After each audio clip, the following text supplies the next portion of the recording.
History loves the story of the lone genius, Napoleon, the young general, transforming a ragged army into conquerors through sheer brilliance. It's a narrative that's been told and retold for centuries, painting Napoleon as a solitary mastermind who single-handedly changed the fate of nations. The legend is simple: a starving, demoralized French army, a few rousing speeches, and suddenly, victory against overwhelming odds. It's the kind of story that inspires, suggesting that one person's willpower and intellect can overcome any obstacle. But this narrative misses the real story. It glosses over the messy, complicated reality of war and leadership, where success is rarely the result of a single mind or moment. Napoleon's triumph wasn't just about his genius, it was about exploiting his enemy's deep systemic failures. He was a master at reading the broader situation, not just the battlefield. The Austrians and Piedmontese weren't a unified juggernaut. They were a fragile coalition, riddled with mistrust and outdated methods. Their leaders struggled to cooperate, and their armies moved with hesitation and confusion.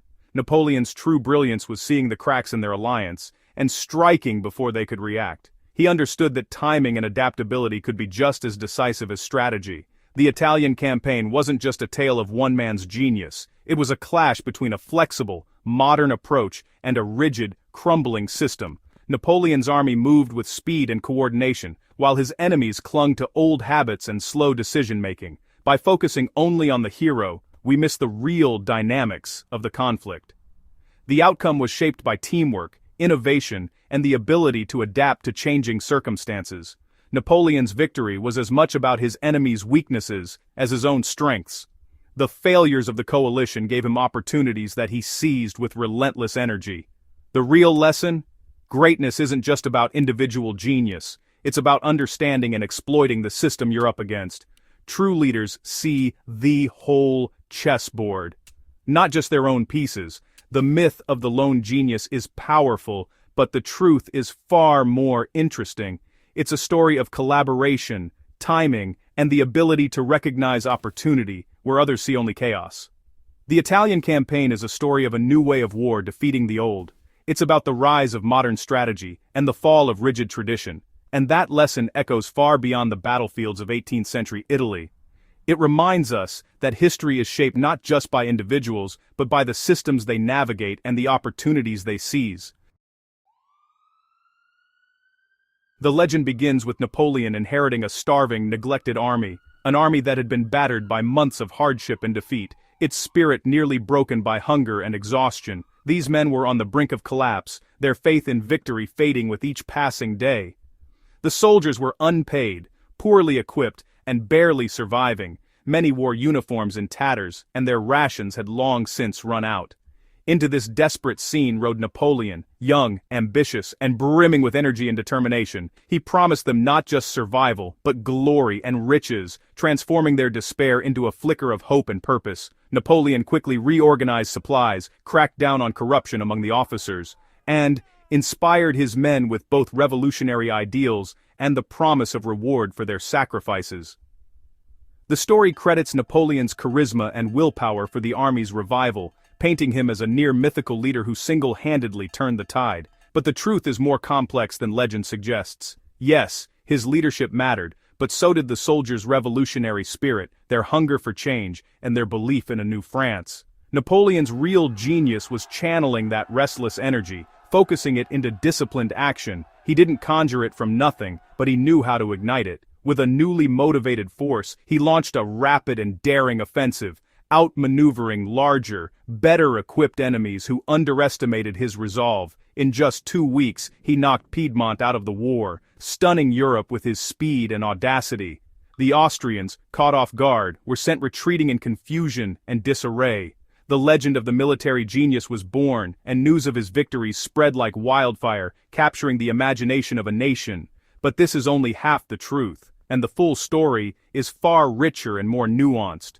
The other half lies in the weaknesses and miscalculations of his opponents, whose lack of unity and vision made Napoleon's triumph possible. Napoleon's enemies were anything but united. The Austro-Piedmontese alliance was plagued by mistrust and conflicting goals. Piedmont wanted to defend its own territory, wary of both France and Austria. Austria saw Piedmont as a buffer, not a true partner. Their armies operated separately with poor communication and no unified command. Gaps in their lines and divided priorities made real cooperation impossible. When Napoleon attacked, he wasn't facing a solid wall, he was striking at a fractured alliance. His genius was seeing these cracks and exploiting them ruthlessly. The coalition's weakness was systemic, not just personal. Napoleon's victory began before the first shot was fired. Napoleon's strategy was brutally simple: keep his enemies apart and defeat them one by one. He understood that unity among his opponents would spell disaster, so he made it his mission to prevent them from joining forces at all costs. He used speed and surprise to wedge himself between the Austrians and Piedmontese, moving with a swiftness that left his adversaries reeling and unable to coordinate. The French army, lighter and faster than its rivals, could cover in mere hours the distances that took other armies days to traverse. This mobility was a game-changer, allowing Napoleon to dictate the tempo of the campaign. Napoleon feinted toward Genoa, cleverly luring the Austrians away from their Piedmontese allies. This deception forced the enemy to make mistakes and left them vulnerable to his next move. When the gap between his enemies opened, Napoleon struck decisively, seizing the central position and isolating his opponents from one another, cutting off their lines of support. From this position of advantage, he attacked the weaker Piedmontese first, battering them in a rapid and relentless campaign that left them no time to recover. The Austrians, too slow to react and unable to adapt to Napoleon's pace, were left helpless and isolated, watching events spiral out of their control. Napoleon's relentless pace kept his enemies off balance and unable to unite, forcing them into a constant state of confusion and panic. By exploiting their division, he always achieved local superiority at the decisive point, even when his forces were outnumbered overall. This was the secret to his repeated victories. The coalition was broken before the main battles even began, their plans shattered by Napoleon's speed and cunning. Napoleon's real weapon wasn't just tactics, it was his mastery of speed and timing, always striking at the perfect moment. The old system simply couldn't keep up with this new way of war, and in the end, it was left in the dust by Napoleon's revolutionary approach. Austria's real defeat was its inability to adapt to the new speed of war. While Napoleon acted instantly, the Austrian commander Beaulieu hesitated, bound by slow, bureaucratic orders from Vienna. The Aulic Council micromanaged from afar, issuing commands that were outdated before they arrived. Beaulieu waited for instructions. Napoleon hammered the Piedmontese and forced Piedmont out of the war in 2 weeks. Austria's southern flank was exposed, and their ally was gone. The Austrian system was powerful on paper, but fatally slow in practice. Napoleon's army, by contrast, was agile and decisive. He could change plans mid-battle. The Austrians were stuck waiting for permission. The result? Austria's strength was wasted by a system too slow to react. Napoleon's speed wasn't just physical, it was organizational. The dinosaur couldn't keep up with the predator.